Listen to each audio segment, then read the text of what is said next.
Hello, and welcome to today's episode of Kajabi in 5 minutes. Today, I wanted to point out two things that I've kind of already talked about, but I don't think I gave enough justice to them. And then one of those is just a change. And I don't know if it's a change in the pricing that Kajabi's made, or if it was just something that I overlooked and spoke incorrectly about before. So, jumping right to that, with the new plans that Kajabi has, there are third-party payment processing transaction fees. So that's a mouthful. Basically, if you're using Stripe as a standalone payment processor, not Kajabi Payments, but Stripe, then you get charged a transaction fee. That's a fee Kajabi charges you. It's irregard and has nothing to do with the fees that Stripe charges you to process the payments. Now, when these plans were first released, and when I gave the last few episodes, I said that these transaction fees were being charged if you don't use Kajabi Payments, but they actually aren't being charged if you're using PayPal as well. So you're able to use PayPal or Kajabi Payments and not pay these transaction fees. It's only if you're using Stripe as your payment processor that you get charged these transaction fees. And if you're in the Kickstarter plan, it's 5%, which is pretty big. Anyone in the Kickstarter plan out there, just use Kajabi Payments. There really isn't a reason I can think of that you would use Stripe anyways. So avoid that 5%, use Kajabi Payments. You can also use PayPal if you want. It's a little bit more of a hassle from an administrative perspective, but there's no fee on it.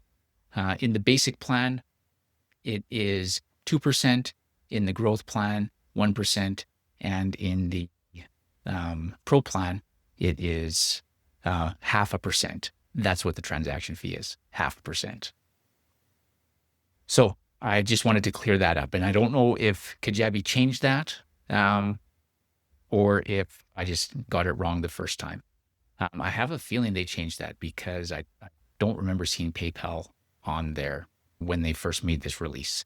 Regardless, that's the way it is now. Now, on to the cooler things, the cohort-based courses. So the cohort-based course, in case you didn't hear me talk about this earlier, is a new type of course product. And what is awesome about it is it lets you basically make folders in your course product, and each folder is representative of a cohort or a group that is going through at one time. So this is an excellent product enhancement if you do launches and you've got a group program that you lead people through. Start to finish, you're there, everyone's at the same timeline, just a group, and then they're done. And then you will sell this same experience later on to a new group, and you're there, start to finish through the whole thing. The cohort-based course product lets you use one product, one course, and then within that course, you get the folders of each group, which is just really great. The reason being is that in each of those folders, you have complete control over all of the content, and it just is affecting for that group. So you can build your course with this list of content in it. You can have a group come in and they can follow that. You can have another group come in and then you can do it, but maybe you're going to take a piece out or you're going to add something in. You can do that just for their group. And then you can do it again.